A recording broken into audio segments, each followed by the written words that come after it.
لعبة ماكس بين هي من الألعاب الغالية عليا أوي، وأي حد في القناة عارف كده، من أكتر الشخصيات اللي بحبها ومتعلق بيها. بس كان في فيديو قديم عندي في القناة أنصح إن محدش يتفرج عليه، لأن اتكلمت عن ماكس بين 3 بشكل وحش، وقلت إن اللعبة لا تضاهي الجزئين اللي فاتوا، وإنها غيرت من جلدها زيادة عن اللزوم، ومفيش طابع الظلامي بتاع ماكس بين، ودي من الحاجات اللي خلتني أكره الجزء التاني. وقت نزول الفيديو ده أنا لعبت اللعبة مرة واحدة بس، وقفلتها مرة واحدة بس، انما انا النهارده قفلتها يجي بتاع 50 مرة، وعارف الجزء ده زي اسمه. واحب اقول لك ان من بعد سنة كاملة من تجربتي للعبة، فاقول لك ان انا ظلمت اللعبة دي. واكيد طبعا روك ستار ما دفعتليش فلوس عشان ادافع عن اللعبة، خلينا واقعيين شوية. الكلام اللي انا هقوله ده فعلا من تجربتي وكلام بجد يعني. فتعالوا في الفيديو ده نعيد اكتشاف تاني اللعبة، ونحللها ونراجع اللعبة من الاول وجديد، ونقول كمان اسباب الفشل اللي منعت اللعبة من الانتشار وخلت الجزء ده من اضعف اجزاء ماكس بين. بس قبل ما نبدا عاوزين نعلى بالليفل شويه ونوصل الفيديو ده ل 3000 لايك. لو انت لسه مش مشترك اشترك معايا في القناه، ويلا بينا نبدا. اللعبة نزلت يوم 15 مايو سنة 2012 وسط حماس كبير من الجمهور للجزء ده، ومع بداية اللعبة تبتدي بالمزيكا الأيقونية دي.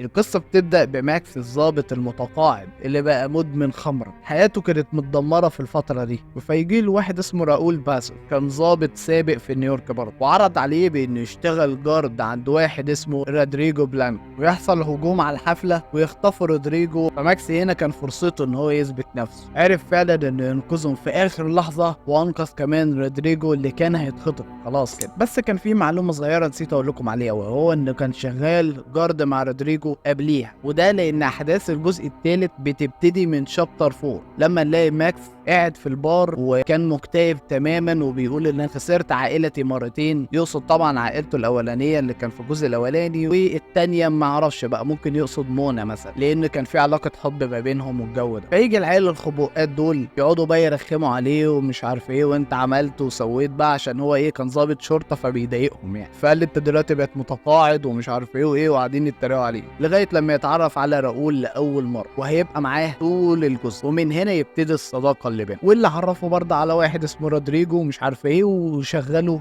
جارد. قصه اللعبه فيها فلاش باكس كتير، ودي حاجه ما ضايقتنيش، بالعكس انا كنت عاوز اعرف بعد احداث الجزء الثاني ايه اللي حصل. الشخصيات الجديده اللي احنا اتعرفنا عليها في الجزء الثالث كانوا شخصيات لحد ما كويسه. العداوه اللي كان بينه وبين فيكتور كانت عداوه رهيبه. فيكتور مش اقوى شخصيه يعني، بس فعلا المغامرات والاحداث اللي حصلت عشان يجيب فيكتور في الاخر كانت يعني رهيبه بصراحه. وفي المرحله الاخيره، عشان برضو مش عاوز احرق الجزئيه دي، ممكن تنقل على الجزئيه اللي بعده، ان هو هيخيرك بين ان انت تقتله يا اما تسيبه.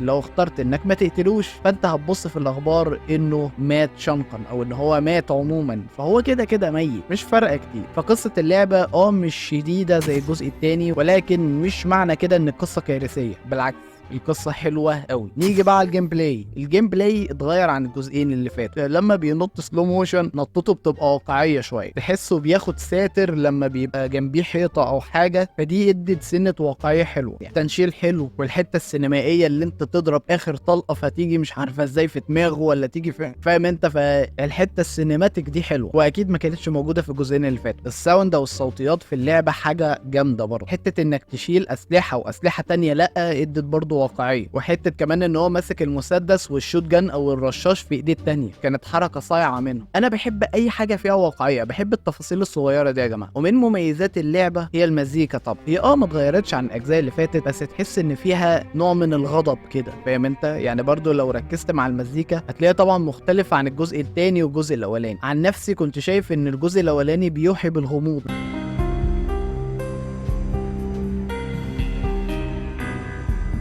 مش عاوز اتحنك قوي، بس انا شايف فعلا ان المزيكا الاولانيه غير التانيه غير التالتة، واكيد ليها دلاله معينه بس انا مش واخد بالي منها. ممكن تبقى تكتب لنا تحت في التعليقات. فاللعبه كمجمل لو قارنتها بالعاب نزلت في السنه اللي نزل فيها اللعبه، هقول لك ان اللعبه فعلا قويه وفعلا جامده، مش كارثيه قوي زي ما انا متوقع. بس انا عشان بحب ماكس بين فكنت مستني الاحسن. يعني مثلا لو لعبه ماكس بين 3 ما كانتش اسمها ماكس بين، مثلا كان اسمها اي اسم تاني، بقول لك ان اللعبه حلوه وعظيمه وكل كله تمام. بس لما تحمل كلمه ماكس بين ببقى عاوز اللي هو يا جدعان يا جدعان احنا عاوزين احسن من كده، يعني انا عاوز حاجه اشد من كده بكتير، لان دي اكتر شخصيه انا فعلا بحبها. فيعتبر خلصنا الايجابيات، تعال نخش على السلبيات اللي للاسف خلت اللعبه تتظلم، وخلت اللعبه يعني ما تاخدش التقدير او الرينك الكافي عليه او التقييم اللي تستحق. اولا الكات سينز حلوه وكله تمام وما فيهاش اي مشاكل، ما عنديش اي مانع ان اتفرج على الكات سينز كله. بس لما انا مثلا ببقى عاوز العب اللعبه تاني، خلاص بقى انا عارف الكات سينز، مش لازم تجبرني ان اتفرج عليه. مفيش سكيب يا جماعه، مفيش سكيب ان اعدي الكات سينز والعب عادي. فدي من السلبيه. والسلبيه التانيه مش هنروح بعيد لانها في الكات سينز برضه، حته التشويش والالوان اللي بتطلع اثناء الحوار هي حلوه. وانا عارف انك عاوز تحط مكاني مكان ماكس بين بان هو شخص مغيب عن الوعي وحالته النفسيه عامله ازاي، هي حلوه جميله، انا ما اتضايقتش منها خالص في البدايه. بس مش على الفاضيه وعلى المليانه تحطها لي. انا بلاقي حوار بين الاتنين عادي الاقي فيه تشويش كده حصل في الشاشه. في ايه يا جدعان؟ ده المفروض اكتر موقف ماكس يبقى فايق فيه، هو جاي يتسطل لي دلوقتي احنا بنحارب. فدي حاجه انا ما فهمتهاش بصراحه، كانت زياده عن اللزوم قوي. السلبيه اللي بعد كده هي الحركه اللي انتوا شايفينها دي، ان لما حد بيضربك وخلاص يعني فاضل طلقه ويموتك فيها، ومعظم الوقت انت ما بتعرفش تضرب، لانه في اللحظه دي ما بيعرفش يعمل ريلود، ما بيعرفش يعمر السلاح ويضرب على طول. لا، السلاح لو خلص وانت في الحركه دي فباي باي كده. فبحسها حركه بدون داعي، او كانوا يعملوا اضافه بانه يعمر السلاح بسرعه ويضرب، او يغير السلاح خالص لو السلاح فاضي، فكانت هتبقى اضافه حلوه. بس انا حاسس ان الحركه ملهاش لازمه غير لما يكون معاك سخيره بس كده، عشان بس يدي منظر سينماتيك. العيب اللي بعد كده وهي عيب الجليتشات، ودي بصراحه الحق يتقال ما شفتهاش في نسخه البلاي ستيشن 3، شفتها في نسخه البي سي اكتر. الجليتشات حاجه مرعبه في نسخه البي سي، ما تفهمش فيه ايه اللي بيحصل. وزي ما انا قلت لك في نسخه البلاي ستيشن 3 تمام ما فيهاش حاجه، ما فيش جليتشات قابلتني غير مره واحده بس كده. انما في نسخه البي سي كانت مبالغ فيه شويه. مش عارف بقى هل ده عشان انا جايبها مكركه ما دفعتش فلوس، ولا ده ايه بالظبط. ممكن مش عاوزين نظلم اللعبه برضه. وتعالى بقى اقول لك سبب اللي انا اقولها لك دلوقتي كوم تاني خالص، وهي سبب منطقي لفشل الجزء الثالث. جمهور ماكس بين كانوا متحمسين مع الجزء الثالث تمام، فبداوا في تطوير الجزء الجديد في سنه 2009 لغايه اواخر سنه 2011. كل ده كان بيتم تطويره. انت مش ملاحظ ان سنه 2011 يعتبر سنه مميزه على روك ستار؟ ايوه، اعلان جي تي اي في، والجمهور كله بدا يتحول اهتمامه لجي تي اي في، عاوزين يشوفوا اللعبه دي ايه، مستنيين اللعبه دي على احر من الجمر. طب وماكس بين؟ اهتمام معظم الناس ما كانش على ماكس بين على قد ما هي كانت على جي تي اي في، مع ان كان في دعايه للعب، وكانت على نهائي ابطال اوروبا اللي هي بتاعت كره السله، وعملوا اعلان كبير على تويتر. وفي الفتره دي كمان عملوا تعاون مع مارفل عشان يعمل كوميكس لشخصيه ماكس بين، واللي الناس اعجبت بيها جدا. ولكن يا عزيزي المشاهد برغم كل ده ماكس بين فشلت تجاريا. ايه ده؟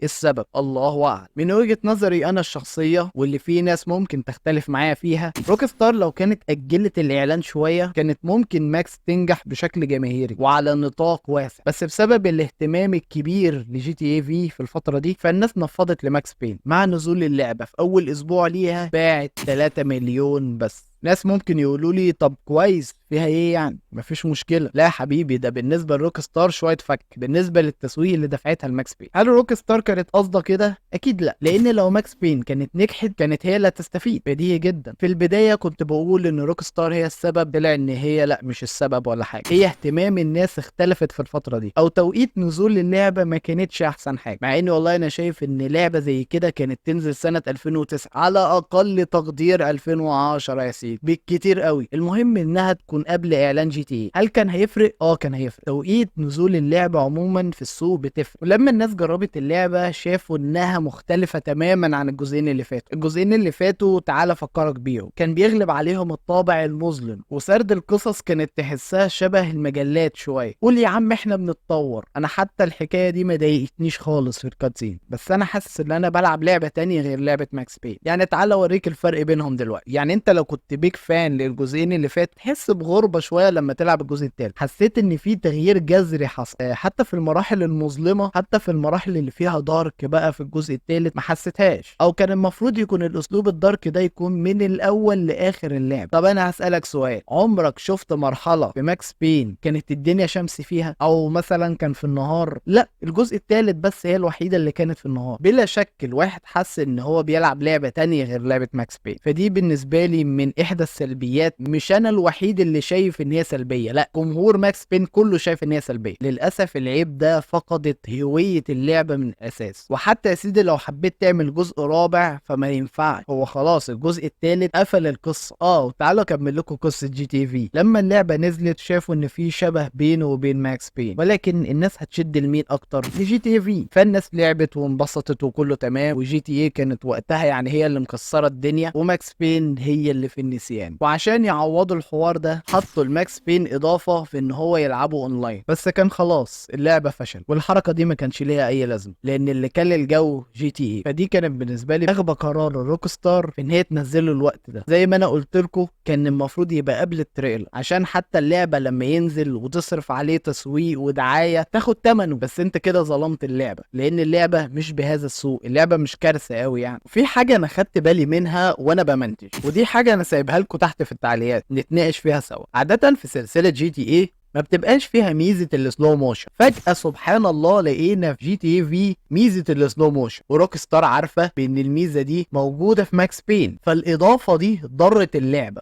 الحاجه الوحيده اللي كانت بتميز السلسله خلتها لي عاديه، مش جي تي اي في موجوده السلو موشن عادي. هل روك ستار عملت كده عشان تموت سلسله ماكس بين؟ مع اني بقى ما بحبش جو نظريات المؤامره، بس دي كانت من اغبى حركات روك ستار، وهي اللي بالنسبه لي قتلت السلسله. وهي انها تشيل ميزه كانت بتميز لعبه ما وتحطها في اشهر العابها جي تي اي. انا كده كده بستنيكوا تحت في التعليقات نتناقش سوا في الحته دي. وبس كده ادينا مستنيين ريميك لماكس بين، اللي مش عارف بقى كل شويه يطلعوا لنا باخبار وبعد كده يقولوا لنا لا استنوا مش عارفه ايه.